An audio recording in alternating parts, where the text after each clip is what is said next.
मैं ये बताना चाहूँगा कि ये निर्णय साल भर प्रलंबित रखने के बजाय अगर पहले ही महाराष्ट्र की सरकार और मार्केटिंग फेडरेशन, क्योंकि मार्केटिंग फेडरेशन ये महाराष्ट्र सरकार का एजेंट है और एजेंट को ये सारी जवाबदारियाँ, भूमिका पूरी करनी पड़ती हैं, तो इन्होंने अपना काम चोख नहीं बजाया। इसके कारण आज साल भरे से यानी खरीफ की फसल अभी भी मतलब गोडाउनों में पड़ी हुई है, कई गोडाउन के बाहर है और आदिवासी विभाग में तो अनाज सड़ रहा है। तो ये नुकसान तो सरकार का हो गया और ये नुकसान अगर सरकार का होगा तो खाली सरकार का ही नहीं हुआ, वो माल पड़ा रहने के कारण अभी रबी का माल किसी भी सोसाइटी ने खरीदा नहीं।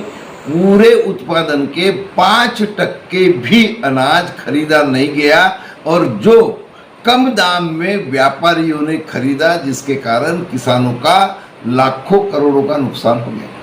मतलब ये सरकार व्यापारियों को पालने के लिए तो ये मतलब षड्यंत्र नहीं कर रही है, ये भी एक शंका हमारे मन में होती है। और इसके कारण आज किसानों का जो नुकसान हुआ है, पड़ोस के राज्य में 3100 का MRP है और हमारे यहाँ पर 2200 का है, लेकिन वो 2200 भी किसानों को नहीं मिला।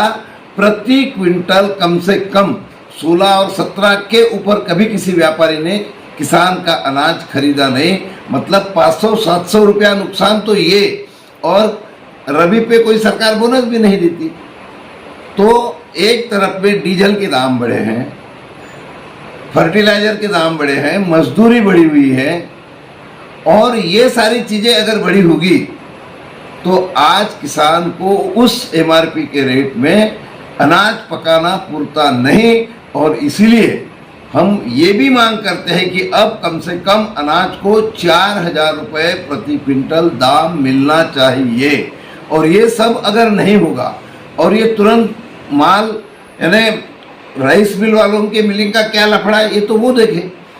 यानी 10 रुपया मेरे ख्याल से, तो अब बाकी की उनकी कोई चीज़ें होगी, मजबूरी होगी तो वो अलग विषय है, नहीं तो 10 रुपया प्रति क्विंटल आज ये जिनाइन रेट मेरे को तो नहीं लगता।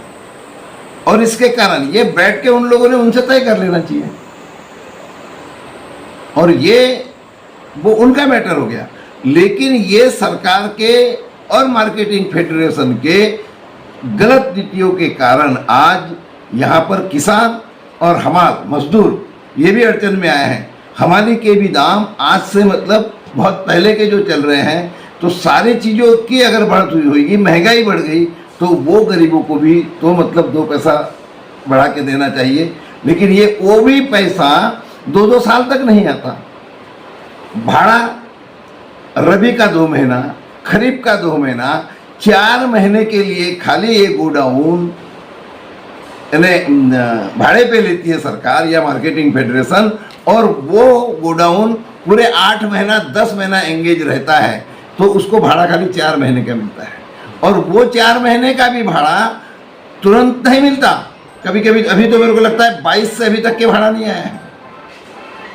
तो ये स्थितियाँ अगर बनी रहेगी तो इससे सबसे ज़्यादा नुकसान ये किसान का होगा। और किसान का अगर ये नुकसान होता होगा तो ये किसानों का नुकसान हम बर्दाश्त नहीं करेंगे। और इसलिए इस सरकार के खिलाफ में, मार्केटिंग फेडरेशन के खिलाफ में भी हमको जन आंदोलन अब लोक प्रतिनिधि इस नाते मुझे करना पड़ेगा। और इस बात की मतलब दखल जो है, इस बात को मतलब सीरियसली अगर सरकार ने और मार्केटिंग फेडरेशन ने नहीं लिया तो इनके खिलाफ में आंदोलन खड़ा होगा।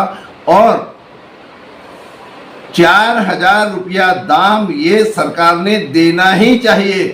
केंद्र की सरकार अगर सपोर्ट प्राइस कुछ भी डिक्लेयर करे, ऊपर का पैसा महाराष्ट्र के सरकार ने देना चाहिए, ये मेरा आग्रह है।